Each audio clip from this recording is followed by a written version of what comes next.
of the Hurt Box podcast. And tonight I couldn't be happier than to welcome someone I've known for a little while now, Rory Sutherland. G'day, Rory. Hello, fellas. And Paul, g'day. How's your trip to Canberra today, mate? Just got in, so we're a little bit rushed, but lovely drive. And look, I'm absolutely honoured and stoked to be here tonight, Rory. We started this as a really, low-level podcast of a few local athletes, and it's never in our wildest imagination. What's changed? We never thought we'd be talking to sort of international superstars. So, mate, thank you so much for your time and coming on, and really looking forward to look back through your career and then after cycling as well. So thank you so much, mate. Appreciate it. Look, mate, it's hard to know where to start. You've had a massive career. Congratulations. I knew you back in the day before you'd even joined any pro team. You're always fit and ready to hit out. But I'm really interested to know what got you on the bike? What was it that took you into cycling? Yeah, because I wasn't from cycling. The family never rode. We never had road bikes. You just ride around town or whatever, like on mountain bikes and stuff growing up. But there was never anything to kind of push you into the sport. Not from the family anyway. I did like cross country running and all the stuff at school. My mum was a PE teacher. So we were always active and hiking and doing all that stuff, but never cycling. And then I actually did because my mum being a PE teacher, I went through that talent identification program. All right. And that's actually what got it all kicked off. And it's one of those things as a kid when you like certain sports, but you don't know anything about them. But how do you get into cycling as well when you're not, the cost is so prohibitive as well for families. And no matter what level your family's at, for your kid to say, "Oh, I want to do road racing," like it's a couple grand straight away, and then you fall off once and all the clothes are gone. You rip all the clothes off your back. It's not like you fall over playing footy. You just put it in the wash and get the stains off, but you don't do that with cycling. And so that kind of got me into it, and that was an amazing program back in Canberra, and Brian Simpson was in there, and Marianne and a couple of others as well, that anyone from Canberra will know that group of people. And we all kind of came through a similar group there. And what we did was, what kind of drew me in from that point was the community of Canberra, of like the cycling community. And we were just mentioning that before the podcast started, of like, there's a lot of things I don't like about where I'm from. But then one thing that always stands out that I notice, and that's anywhere in the world when I'm around other people that came through the same kind of Canberra community, is that we're all very tight in, because it's a smaller group, and it's also very easy and fun to ride in Canberra. Well, it was when we were growing up. Like that was our, jump on the bike paths, and it was safe. I think that was the other thing that we could bugger off on the bikes, and me and the other guys growing up, and we had this someone like a Brian Simpson and Marianne and people involved in the club at that time, Mark Carter, that we they took us under their wings, and they're doing it for free as well. They're doing it for the love of the sport, and that at that real base club level, teaching you skills at 6 o'clock in the morning in a car park in Civic. That's how we started. So what was it like? Was it something that when you got on the bike, you just rode and felt comfortable with, and you thought, wow, I'm going to keep going with this? Were there times you thought, oh, Jesus, I don't want to get up at 5 o'clock in the morning and say do the Wednesday bunch? Or no, it was like a challenge. It was a fun challenge, I think. It was something exciting. And probably for me, it was something to get me away from, I never fit into the typical sports at school. I wasn't uncoordinated, but I wasn't that kid that could do, the ball sports, basically. I wasn't that good. But my endurance was really pretty phenomenal. Clearly. And so, so that worked out okay.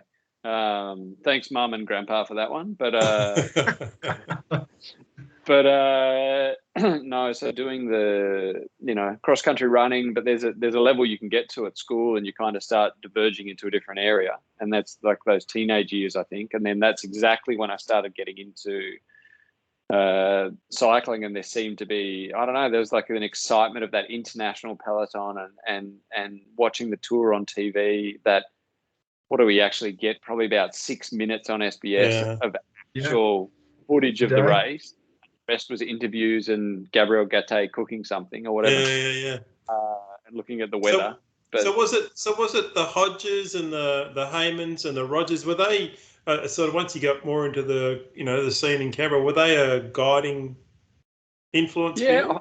I think Hodgie and Neil Stevens were ones that were still pro. So they were coming to the ends of their careers, and then you had like Matt Heyman and Michael Rogers, who were yet to turn professional, but they were at the high end. So they were already national team. They were in ACT Academy of Sport. So I think what was really good at that stage is there was attainable steps, that you could make. You could get that first. You're in the club. You could get that first state jersey to go to the national championships. Your ACT jersey. Then, if you perform well there, you could step into the ACT Academy of Sport. So there was a progression that was there in Australia. And I know a lot of that, we can talk about that a bit later as well, about how that's changed. But somebody who's come through those stepping stones, is there was always this, it's kind of like something to go for, which was attainable. Yeah. And with that, the athletes or the kids at the time that if you couldn't get to that level, then it took you on a different path. Then it kind of made it a little bit more definitive of, I think, I want to put more energy into, and families as well, into my studies, or put more energy into a different part of the sport. But then with me, luckily enough, and physically, I just I kept on being able to get to that next point. Then obviously to medal at the national championships, make it to get into the ACT Academy of Sport, then to try and make the national team as a junior, and then to get a job to keep going, and then it just kind of keeps going. Was there a moment, Rory, where, whether it was winning your first race or making your first state team, was there really a moment where you thought, wow, I'm going to pursue this with everything I've got? I think when I saw, it's hard to remember or to tell when you're like a 15, 16-year-old kid, because it's like, my parents always told me, like any parent would I do for my kids as well, is that, stay at school. You need this as a backup. Like there's a very, very, very high chance you are not going to make it. And so with that, I just didn't like school though. I wouldn't call myself stupid, but it was kind of like having an out as well. It's like kind of having a different direction to go. And so I kind of just grabbed on it and went with it. And it could have gone either way. It could have definitely gone either way. I bet you had plenty of doubters, I'd say. Yeah. Yeah, but we all do. But for some reason, you just, I think that's part of being an athlete or becoming a professional athlete, is that you have to believe in yourself more than everyone else would. You have to believe you can do it. And if you don't, you're never going to give it 100%. If you're not bought into the idea, it's doing a work project as well. For example, anyone in any job, if you don't, that if you believe in it, you're going to commit more to it. If you don't believe in whatever the boss plan is, you're just going to do it sometimes and do it to a certain level. But with cycling or with any professional sport, I think you have to, or any sport in general, you have to be able to go up. That's an important message. But how do you maintain that? You had like an 18 to 20 year career. How do you maintain that over that journey? That's incredible. I think a lot of change as well, like good change and getting to, and that's kind of sometimes the point with professional cycling, is there are different avenues to go as well. Like there's different levels that you can go to, different teams with different cultures that can reinvigorate what you're doing. I think the fact of going to the States for 5 years probably bought me another 5 to 6 years at the other end, because it was a different perspective. It was a different way of racing. You're not doing the same thing day in, day out, same races every year. These guys that do like 15 to 17 tours or whatever in total, it's just, I don't know how you keep getting through it. But I like to always be challenged in different environments, and like different team cultures is really interesting way to do it, and learning different languages and things like that.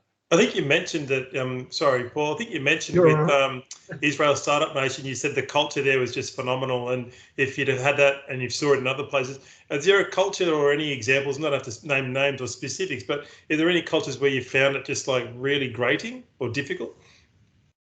I struggled a lot with UAE when I went there, to be honest. I struggled a lot with the mentality of the kind of mixed Italian, Swiss, yet kind of English-speaking mentality. And a lot of things have changed there. When I went in there with Dan Martin, it was still relatively new. It wasn't at the Pogacar level we've seen the last couple of years. So I think it's made some really important changes and improvement. But some things that were happening there, I wasn't too psyched on, and I didn't believe in the project in the way that it was being run at the time. And I had come from I would say that the best team that I've ever been on was Movistar. For the culture, the family feeling, that's why we performed so well when I was there. Yeah. Is just that group environment and how they did things, and it's very family orientated, and it's very respectful to one another, but having fun, and it was like being with your mates. It wasn't business ever, and it was a really amazing experience. That was so going from there to UAE at that point with what UAE was then was like more money, but going down a cliff.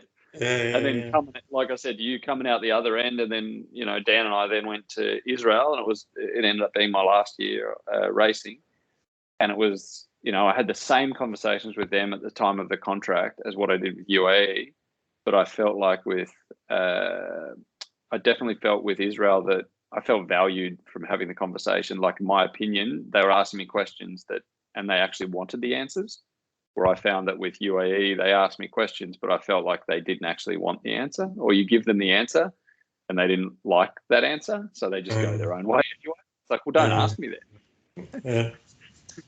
Mate, your time at Movistar, we're probably jumping ahead. Some of the list of teams, I'm going to rattle them off really quickly just so some people may not know. Rabobank, United Healthcare, Tinkoff Saxo, Movistar, UAE, Israel, like phenomenal, absolutely phenomenal.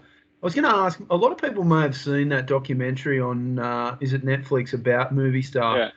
Yeah. Was there any acting, or was it real? Because I get this question. Wow. I get this question all the time. Yep. Oh, straight okay. up. Yep. Sorry. Spaniards, and it's not bad. Spaniards can't act. Oh, they're full on. Spaniards can't act. It's straight up. It's from what I saw, it's exactly how it goes in the team. There was no, But what's that pressure like when like they were commenting? It's a fantastic episode. People haven't seen it. It's worth watching. What's it like when you're in you're on the bike and you've got your director in your ear going, come on, what are you doing? And everyone's going, oh, he's not good. Well, he should be good. What is that pressure like on you when you're in that? Unzu, or whatever his name is. What's his name? Unzua. Yeah, but it wasn't Unzua saying it, I don't think, the big boss. I think it was the sport director. But it's like anything, it's passion in the moment, isn't it? Like, you have an athlete running at 180 to 200 heart rate trying to do something, and the emotion there as well. And then the sport director who's worked their asses off to try and get the athlete, but you lose control as a sport director in that moment because it's not up to you. It's up to the athlete going forward. Whether they get dropped or not, it's on their legs. It's not on what you say to them going up a climb there. Do you ever take the earpiece out and just like flick it? I think one of the reasons I love that team and a lot of other, I enjoyed my career and lasted longer was because I wasn't that leader. My job was done before that, and I was really happy and proud. So no matter what race I did, I always could feel a leader has a lot more stress, a lot more than what anyone else, because they've got to finish it. Whereas my job finished at the base of that last climb, and whether my leader won or lost, I'd still done my job. Whereas if they lost, they didn't do their job, whereas mine still was completed. You probably get asked this question a lot too, but I'll ask it as well. What's it like to ride with someone like Valverde? I mean, look, probably a reasonably controversial character with a somewhat of a past. I've always been a huge fan. He's got a lot of charisma. And what's it like being around someone like that? Is he a nice guy? Is he approachable? He is one of the best people you'll meet. Oh, cool. Right. He was one of the most respectful leaders that I've ever raced with. Like, Wow. and he's a kid, he's like a kid. That's why he's still racing. He loves. It was Contador was similar as well, but he held a lot more stress with it himself. But Valverde was always, he's that guy that always says thank you. It's that guy that that respected you for what you did. We did his when he won his 100th race, which was in like Vuelta Andalucía in Spain. So it wasn't a big race, and he won the overall, and he won 2 stages or something. And I went to the Hilly Classics after that. And the team we had at Vuelta Andalucía, it's not the biggest race, so we had a couple of neo pros. We had not the core group that you would take to the tour. And he turned up at the classics, and his 100, and I have it in my room, and he came into my room, and he handed me a Tag Heuer box, a watch box. Wow. And I'm like, and I open the box, and there's this watch in there, this beautiful Tag watch, and he's got it engraved on the back that it says Bala, which is his nickname, which is Bullet, 100. So for his 100th win.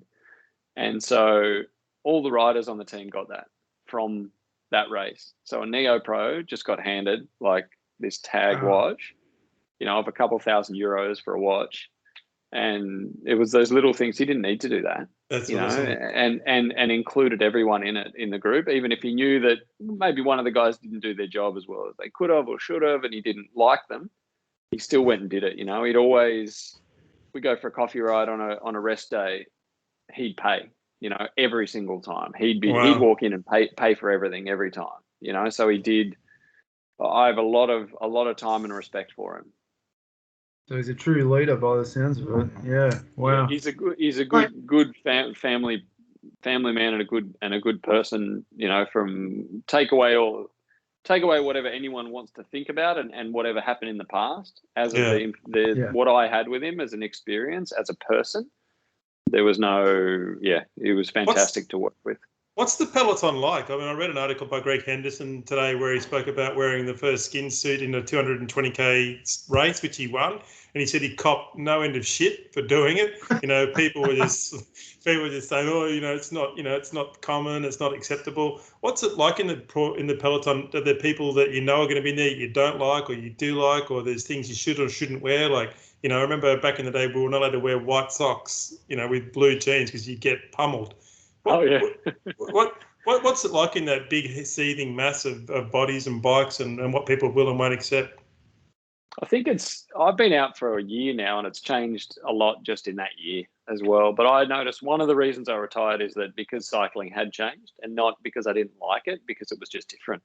Yeah. It was a different environment. I think with the generational shift that we've seen, which makes cycling pretty exciting, I think, with your Pogacars and these young guys and Bernals and attacking and special things happening, making it more unknown races, I guess, is that the Peloton, the young guys don't give a crap. They don't give a shit about you. And that's no and that's it's no respect. A lot of the older generation will say it's no respect, there's no respect.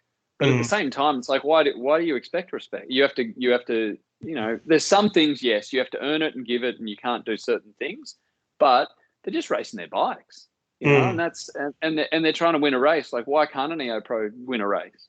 Like, why can't they try? Like, why can't they attack you at kilometer 0? Like those kind of things. Like, I hated those kids because they made the race harder. And they were so talented, just didn't give a crap and bombed descents and all that kind of stuff. But at the same time, it's like that's where cycling's changed. So there's less friends in the group, that's for sure. But there's more. I think the importance of team unity is becoming more and more obviously apparent. You look at victories. I think specifically of of Quick Step, you don't have to have the most talented riders, and you can win the races. And that's because they've got a bond between the group of people. Yeah. You can see how it clearly works, and you can see teams that lose that for whatever reason, and they have to kind of find a way to rebuild it and adjust. You always have to do that in the sport anyway, because it's ever changing. Paul, if you got a question, I've got one, but you go first, mate, if you got them. I was going to say we're going to end up fighting each other because we've got so many questions. I was just going to ask, mate, look, a lot of our guests, we ask a question that it's difficult for us to understand, being, average Joes, to then be in that pro peloton and around these names that you've mentioned. The list is endless.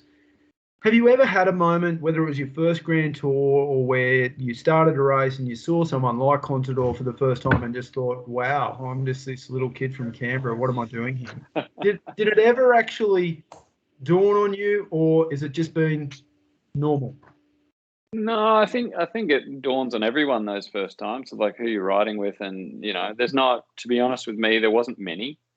And that's maybe my own arrogance at the same time. But because I kind of try to put everyone, I think, on the similar levels. But I remember seeing Lance the first time. And I think it's more that when you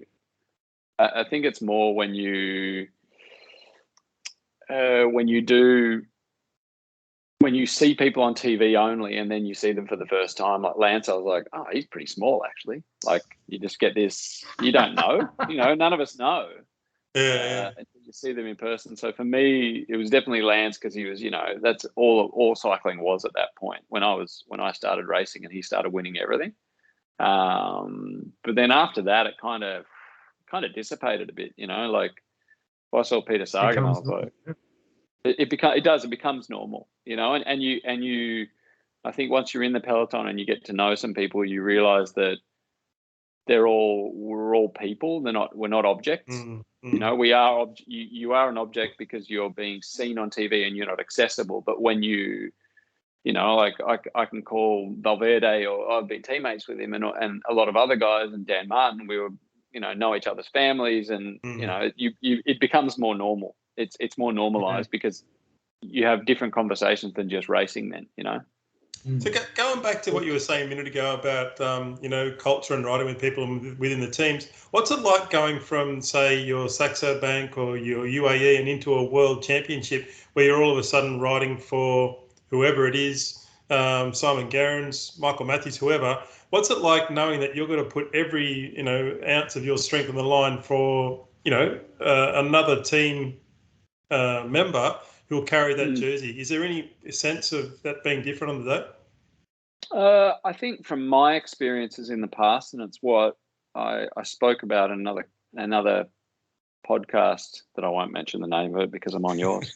It wasn't the Herdbox podcast. Very serious here, mate. Yeah. They're not paying me. They're not paying me on the other as much as you guys are paying. Well, we're paying you, yeah. Big money, paying me shit. Checks in the mail. Yeah. But I was mentioning that when I was racing in the national team, when Matt Hayman was there, Michael Rogers, we did Worlds together, and that group, and we had a leader like you mentioned, like a Gerrans. I think he's probably a pretty good example. Is that we all came in with this incredible national pride to pull on a different jersey. It was different than being around, because you're around people that normally you're at a dinner table, and most teams now, English is the most commonly spoken language in most teams. So you're always communicating with everyone, but it's not the same as communicating with someone whose first language is English or first language is Australian, like where you grow up, that the same people. And so it was always, that one event a year or 4 or 5 days where you come in and the conversation's different. You don't need to change. We all change a little bit how we speak when we speak to someone whose second language is English, because you feel like that you need to be understood. You can't speak that, our slang words that we use in Australia, there's no way they understand them. So for me, in the times that I was in the national team as a rider, that was something that we always seemed to nail that pretty well. Like, it was a really cool and fun experience, and the results showed from it. And then to not get too far ahead of us, I did a podcast, and there's a few things on SBS online of what I said yesterday, which I'm not I'm happy it's some of it's out there. It's probably quite controversial that I think that some of the pride has been lost. I think so, and that's why I think we're also seeing the results have changed as well. I think where we thought as a cycling nation, where we were used to being at, now we've been challenged in different areas, and it's not as easy anymore in certain areas, and that the pride needs to, and we need to get back to some of what it was before, with how we approach things and the leadership, and how we raced, not way back when, but just how the feeling in the group is of how to work towards a goal. Yeah. Can you just explain for people who don't know, Rory? Obviously, we're jumping ahead and we're just skipping over the fact that you did, I think, 9 Grand Tours and a few of those, just small races. And I'd like to talk about them, but you've just brought it up, so I'll ask it now. You've now transitioned into the, correct me if I'm wrong, Elite Road Coordinator. Is that the title? Yep. I believe so. It's ever-changing titles. And look, it was awesome to see you at the Worlds and get interviewed. And I must say, mate, you interviewed so well. After it was, in the heat of the moment, I think you gave a great response. I'm interested. There's a lot of criticism, controversy. We spoke there before about a lot of knobs on social media criticising Michael Matthews and the like, criticising Australian cycling and the current status of it. What do you think we need to do, apart from what you just talked about, in terms of building that team, commitment and morale? What do you think we need to do to get back to where we were? First, I think that the criticism, a lot of criticism, is warranted.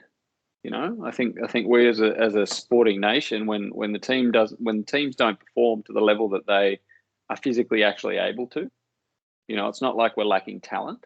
Then I think we should put our hands up and say our minds and kind of tell it how it is. I think that's also in our culture, and I think it should be in our culture that if there's an issue, that we put our hand up and say, hey guys, this is not, you can make mistakes. There's no problem with making mistakes, but if we don't cliche it and learn from it and move forward from it, then what are we doing? And when the mistakes or the direction is the same for a long period of time, and you can notice in the results, it's pretty obvious to see what's happening, and it's pretty obvious to see that you need to make a directional change. It doesn't have to be a jump, but it needs to be an improvement or try something a little different.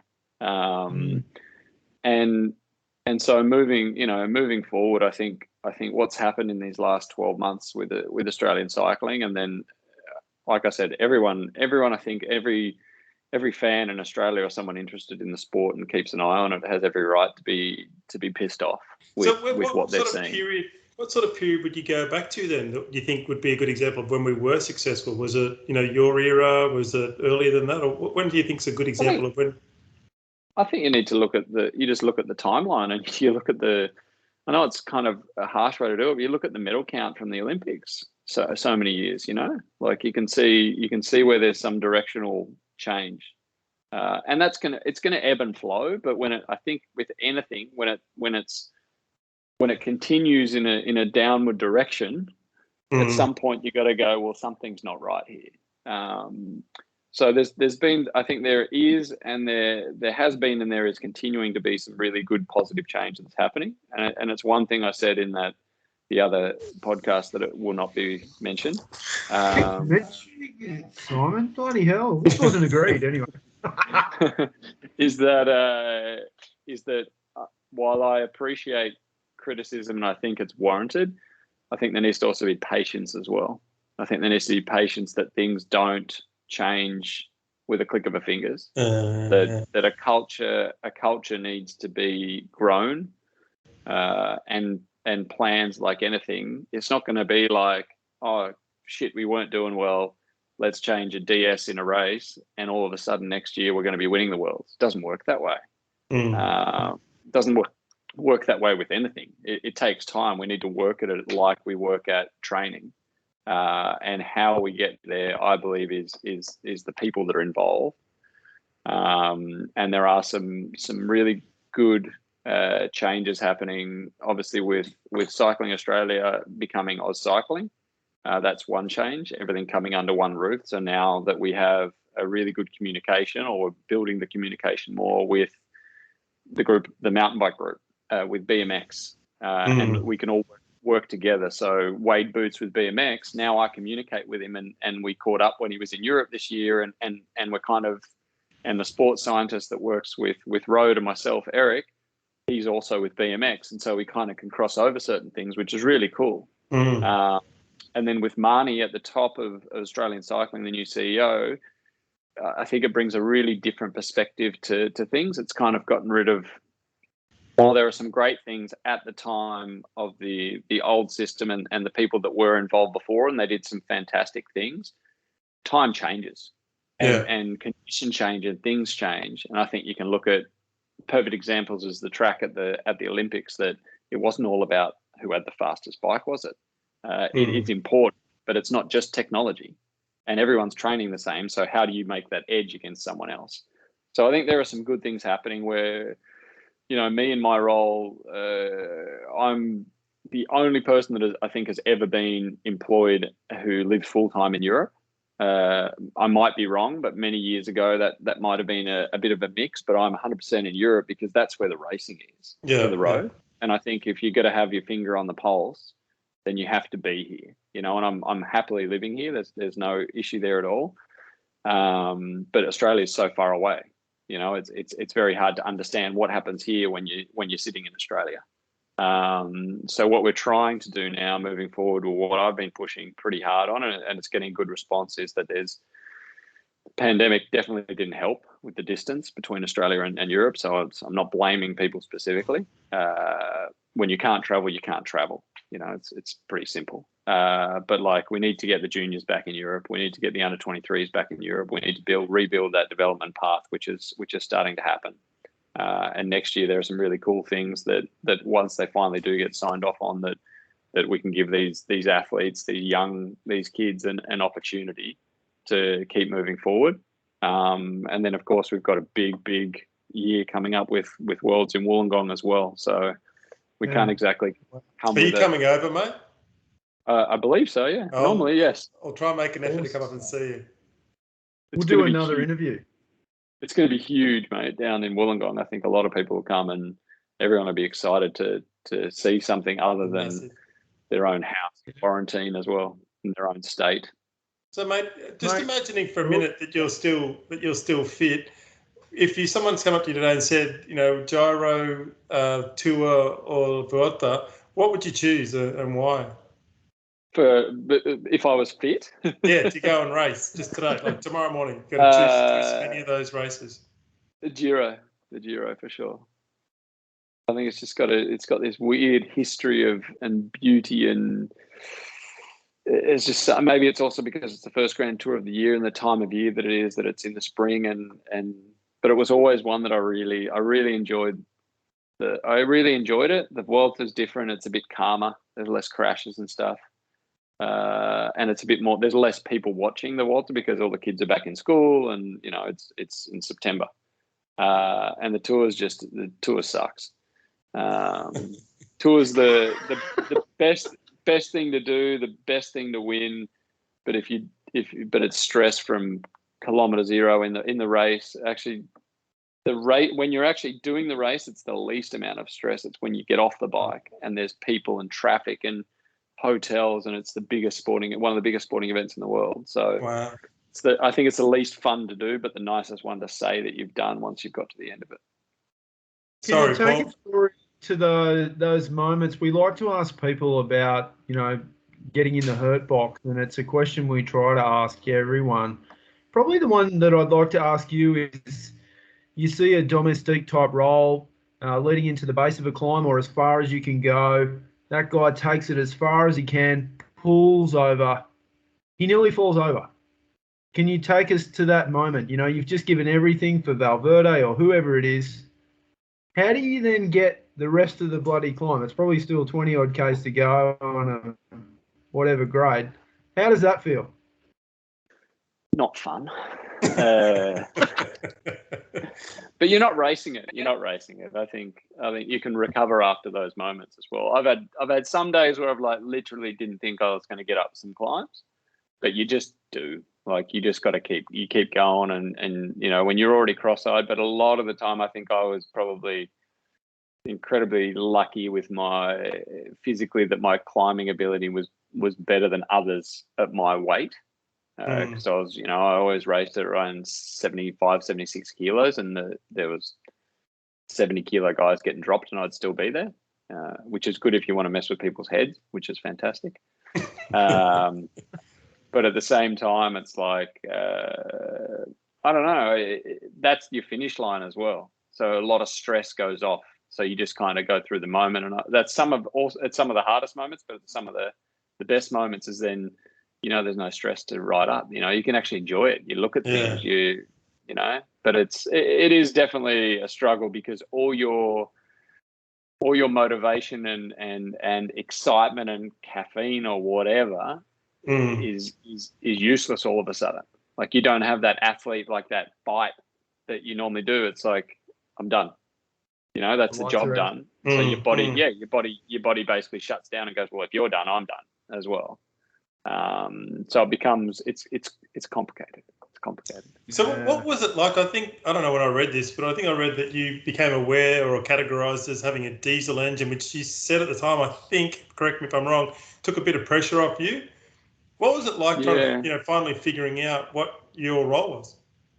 I think that was probably the most enlightening or rewarding moment is actually the difficulty of being a younger rider for many years is you never know what your potential is, and I think a really cool moment to get to is that when you do realize that, and that can be good and bad. But me getting to the point in Europe, in the States, I could like win races and no problem at all. And when I came back to Europe, the climbing level was it's another step, so I can make it a certain distance, but I was definitely not in that weight category or physical ability category to do that.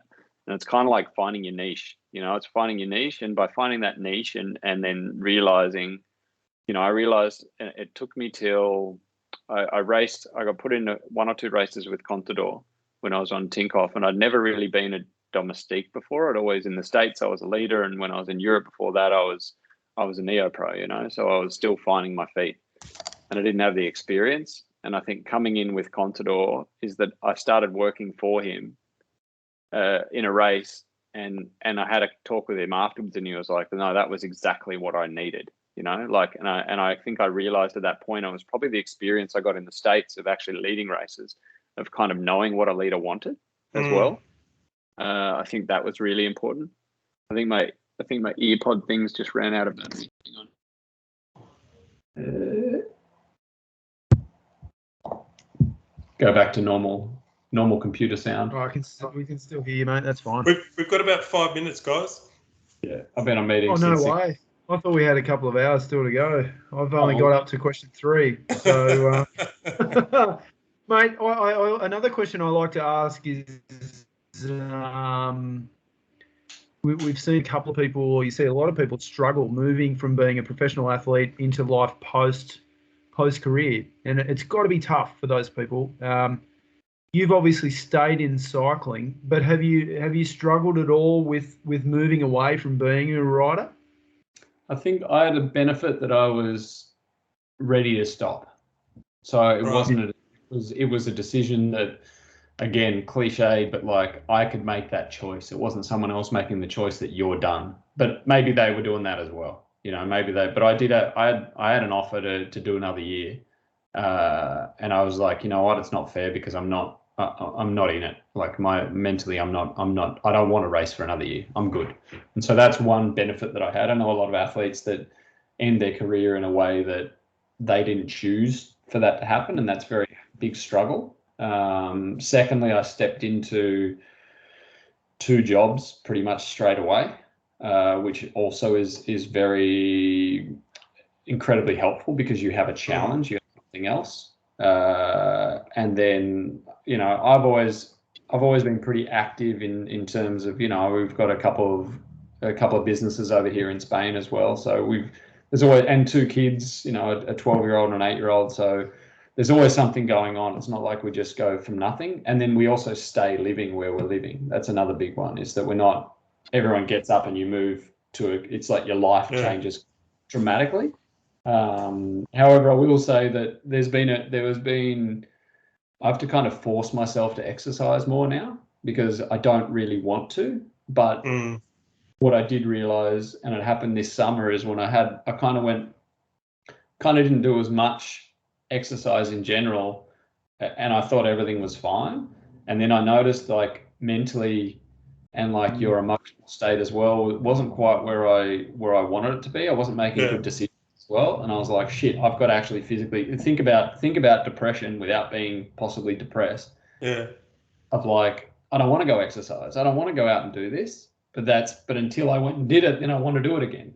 Yeah. You know what I mean? Yeah. Wow. I got back to the gym and I do swimming and I go do some running and things like that. Problem is, I don't want to ride a bike anymore. I've done it for long enough. Yeah. Did you ever have a favorite bike? And do you ever have a favorite bike? And do you ever have a favorite team kit? I mean, do you have a color that works better for your skin complexion, or? Not a question. You've ridden a Colnago. It's obviously a Colnago. It's obvious. Oh no! Colnago for the weekend. Press end. Colnago for the weekend. Colnago on the weekends, mate. That's a weekend bike. It's a beautiful bike. I was there with them less than a month ago, Lombardy. I was going through we were over there for Dan Martin's last race. Me and my son went and watched the race and just hung out watching a race for once. And we dropped past Colnago and caught up with them and had a look through there. Took my son through there, and it was pretty cool. But they're actually Ernesto is actually respraying a frame of mine from when I was on Rabobank. I found one online and I bought one from the UK in my size. I couldn't find the Rabobank colours, and I went, when I was with UA, went to talk with them, and I showed him. I said, hey, I've got this frame and this is what it used to look like.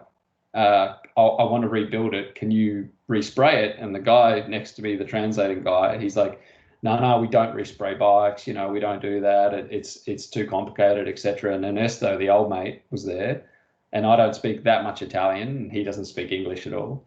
And so the guy translated, and he said, and Ernesto goes, yeah, of course we'll spray it. Yeah, no worries. And he just says to the guy, he's like, go, get it sprayed. Still waiting to get it back. It's apparently still in process, but that was pre-COVID as well. But yeah, it's do you have any roll bikes with HP stays, is it? Yes. That's my road bike. What year? 2000. Can you hear it? 2005, I think. Same bike. No way. Sorry, Simon. Keep going, mate. You're right, mate. You just the connection's pretty bad there. Have you kept many bikes? Have you kept in your shed? Have you got? I've got a Colnago downstairs that I kept and bought, and then I've got one of my Canyons that I bought, and then this one I'm rebuilding. And then I didn't really have much real connection, I would say, a feeling with a specific bike from an experience that I kept after that. Right. And what about all your kit, all your jerseys, your bags, your socks, your helmets? Do you just chuck that at the end of each season, or do you keep it in your cupboard, or what's the story there? I've got it all. All of it? Oh, wow. I've got rid of most. How many pairs of sunglasses have you got? But I've kept 4 to 5 kits from every single year, from leg warmers to arm warmers to jackets to everything. And sunglasses, how many pairs of those have you got? I got enough. It's got a helmet stack that'll never be used, but I got so much crap. My kids, when I die one day and my kids have to go through the house, they're just going to throw it all in the bin anyway. It's worth something to us, but it's a sentimental value, you know. Yeah. I think Simon's fishing for a jersey there, mate. But anyway, mate, I got to wrap up, Paul. Yeah, I got to wrap it up. Yeah, look, wow, I don't know how to wrap this up, mate. Thank you so much for your time. Amazing career, you know, and transitioning now into a role that I love your passion, and you're a real thinker. It's almost like attending a work strategic session, the way talk about team and the future and the vision and stuff. And I can only think and see that the future of Australian cycling with you involved is bright. So I wish you all the best in your current role, and look forward to seeing the results occur over the next couple of years. So, mate, stoked that you could come on board. Thanks so much. Cheers. Thank you so much. See ya. Thank you, Rory. Cheers, mate.